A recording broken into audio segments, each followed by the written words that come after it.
So, the current standings compared to last year's standings is something that interests me because there are some teams who've made some rather large moves and some that are in the wrong way. So, in the blue is last year's, in the red maroon is this year's records. And I went by a website that basically graded them by how far over 500 they were on this date last year. So this is before November 10th games. This is after November 9th games. Now, teams had played fewer games because of the World Cup of Hockey, which delayed the start of the season by a little bit. But still, there are some really telling differences or sames going on here. Some teams we say, oh, they're off to a slow start, that are actually off to the same start they were off to last season, and they ended up okay. Montreal, though, is 12 points behind last year's pace right now. So they were 10 games above 500. Right now they're 2 games below 500, and they've played an extra 5 games. So Montreal absolutely is going to have an issue. So if they play at the same pace they did last year from here, if they win games at the same pace they did from here last year, they're in trouble. They have to basically come up with that 11-1-1 type stretch from here to get back into that conversation. Chicago is 7 games below 500 from where they were last year. Last year they were 10-3-1. This year 7-7-2. So they've played 2 more games than they had last year at this point, and they don't have more points. So where we're at right now for Chicago, they are a team that appears to be in some trouble as well. Pittsburgh's fallen back. They've played 4 extra games. They've got the same number of points, same number of wins, but other teams have fallen back too. So it's not affecting Pittsburgh as much now, but this is why, like when people talk about fast starts, think about how these teams made the playoffs and how much these fast starts may have helped them. The Rangers are, with a 5-game winning streak, are now above 500, but they're still 5 games below where they were last year on this date. So they were 6 games above 500 through 14 games. Now through 17 games, they're 1 game above 500. So it's a 5-game swing there. Edmonton has taken a large swing in the wrong direction. They were 9-4-1 last year. This year they're 6-8-1. So we're to a point where Edmonton is 7 points behind last year's pace. Well, 7 games below last year's pace. And that really starts to add up when you look at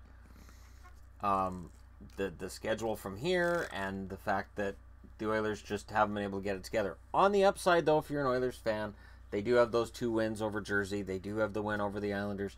And it's not as bad as if I had done this comparison, say, a week and a half ago. For Washington, so they've played 4 extra games, and they've lost all 4 of those games. So they're 4 games behind last year's pace. That's no surprise, really.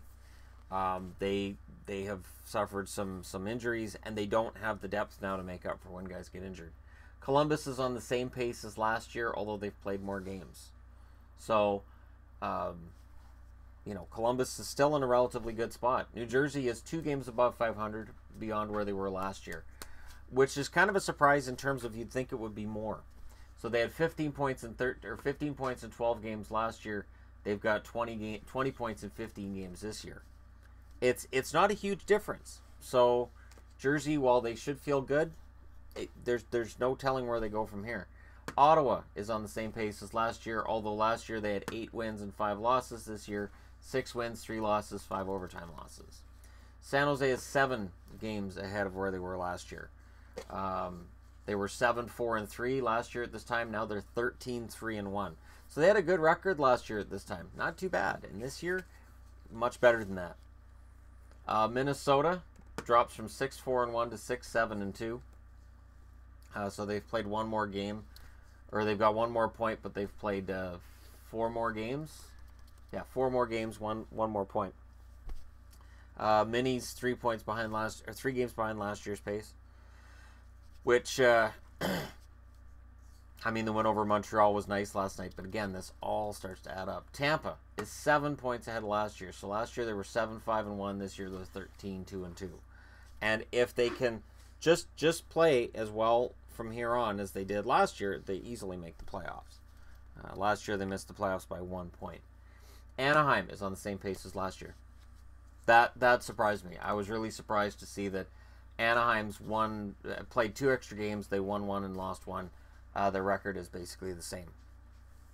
And this is despite a heavily depleted lineup. So again, I still think Anaheim is a sleeper.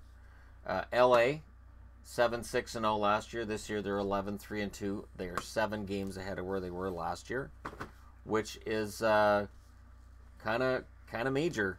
And people talk about, well, the Kings are going to fall back.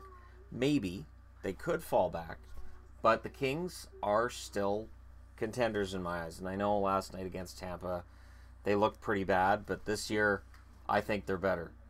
Detroit's 1 game worse than they were last year at this time. Last year at this time, they were 7-6-1. This year, they're 8-8-1. San Jose's played 1 extra game, and they won it. Boston is at the same pace they were last year. Florida is 4 games below the pace they were on last year. So while Florida had a bad season last year, this season's been worse. Philly is 2 games better than they were last year. So they were 6-6-1 last year. They're 8-6-2 this year. Take what you can get. Or 6-6-2, now they're 8-6-2. Right here, Shannon. Boom. Buffalo has gone from 5-5-3 to 5-8-2. They're below last year's pace. So, and I remember at this point last year, there were still a lot of Buffalo fans saying, we can still turn this around. We're still 500. We can get back into it. And that talk had really died about a month after that. Toronto was 5-5-3 as well. And they're 3 games ahead of that pace with a 10-7 record right now. So Toronto is on pace for a better record than last year. Winnipeg, this is where a big turnaround in the positive shows up. That's not Tampa. Winnipeg was 6-7-1 at this point last year. This year they're 8-3-3. They're 6 games above where they were last year. The Islanders are 4 games above where they were last year. They were 5-6-2. Now they're 8-5-2. That's a fantastic total for them. Nashville was 4-5-3. Now they're 8-5-2. So even though we look at Nashville and we say, well, Nashville's been kind of, they're still on a better pace than last year when they made the playoffs and went to the Stanley Cup final. And now they've added Kyle Turris. All this while they've been missing Nick Bonino. Nashville gets healthy, they're going to be scary. Arizona got a lot worse. They were 5-7 at this point last year. This year they're 2-13-3. They're 9 games below 500 from where they were last year. They're 11 games below altogether. They're 9 games below last year's pace. This is a disaster. Carolina's 2 games above where they were last year at this time. So last year they were 3-5-4. That included the disastrous West Coast swing to start the year. That huge road trip. And this year they're 5-5-3. So we'll see if they can add some points from here. Dallas is 3 games ahead of last year's pace. They were 4-6-3. Now they're 8-7. Colorado was 5-7. Now they're 8-6. So they're 4 games ahead of last year's pace. And this is an interesting one to me. Vancouver and Calgary both were 5-8-1. They're both 2 games above 500 right now. So they're 5 games ahead of last year's pace. And of course, the Vegas Golden Knights are 19 points ahead of where they were last year when they weren't a team. So there you go. All 30 teams. And I think the biggest surprise for me is the biggest drop. The biggest drop is Montreal. So they're the biggest drop. And the second biggest drop is Edmonton. No, second biggest drop is actually Arizona, and then Edmonton. So those are your 3 biggest drops. Your 3 biggest risers would be, I believe it's Tampa.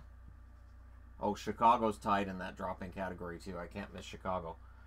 Tampa, LA, St. Louis are all at 7 above where they were last year, and Winnipeg's at 6. So there's your risers and fallers in terms of from last year to this year. Because one thing that somebody said that stood out, and I went, no, they weren't, was when somebody said Vancouver was in the playoffs at this point last year too. It doesn't mean anything. No, Vancouver was already in a dive by this point last year. 5-8-1, 8-6-2 after that loss last night in LA. I'm not saying they're not going to take a dive, but they are ahead of last year's pace. So,